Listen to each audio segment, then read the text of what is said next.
आज का पहला पाठ नबी ईसाइयाह का ग्रंथ अध्याय 6 पद संख्या 1 से 8।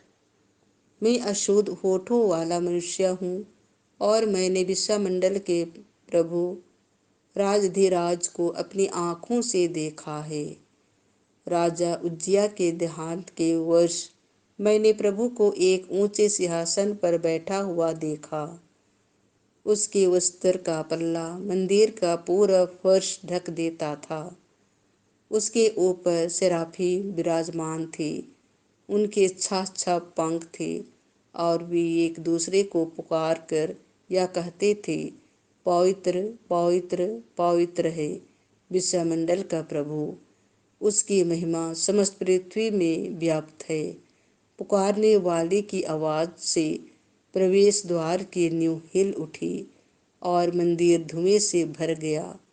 मैंने कहा, हाय हाय, मैं नष्ट हुआ, क्योंकि मैं तो अशुद्ध होठों वाला मनुष्य हूँ।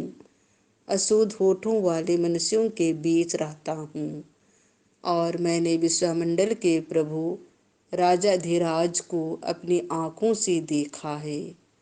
एक सेराफीम उड़कर मेरे पास आया। उसके हाथ में एक अंगार था जिसे उसने चिमटे से वेदी पर ले लिया था। उससे मेरा मुंह छूकर उसने कहा, देखिए, अंगार ने आपके होठों का स्पर्श किया है। आपका पाप दूर हो गया और आपका अधर्म मिट गया है। तब मुझे प्रभु की वाणी यह कहते हुए सुनाई पड़ी, मैं किसे भेजूं? हमारा संदेशवाहक कौन होगा? और मैंने उत्तर दिया, मैं प्रस्तुत हूँ, मुझको भेज। उनसे नहीं डरो जो शरीर को मार डालते हैं, किंतु आत्मा को नहीं मार सकते हैं। बल्कि उससे डरो जो शरीर और आत्मा दोनों का नरक में सर्वनाश कर सकता है। क्या एक पैसे में 2 गौराइयाँ नहीं बिकती? फिर भी तुम्हारे पिता के अनजान में उनमें से एक भी धरती पर नहीं गिरती। हाँ, तुम्हारे सिर का बाल बाल गिना हुआ है, इसलिए नहीं डरो, तुम बहुतेरी गौराइयों से बढ़कर हो।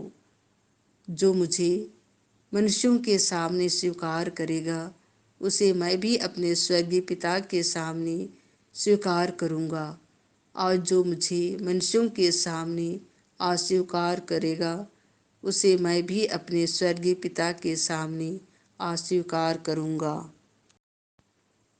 संत मती के अनुसार पवित्र सुसमाचार अध्याय 10 पद संख्या 24 से 33।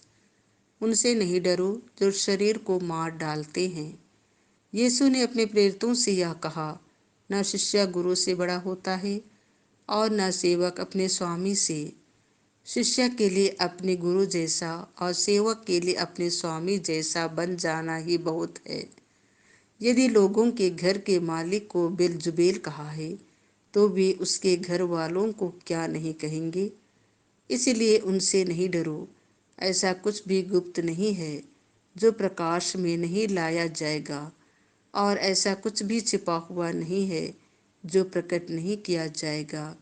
मैं जो कुछ तुमसे अंधेरे में कहता हूँ, उसे तुम उजाले में सुनाओ। जो तुम्हें फुसफुसाहटों में कहा जाता है, उसे तुम पुकार पुकार कर कह दो।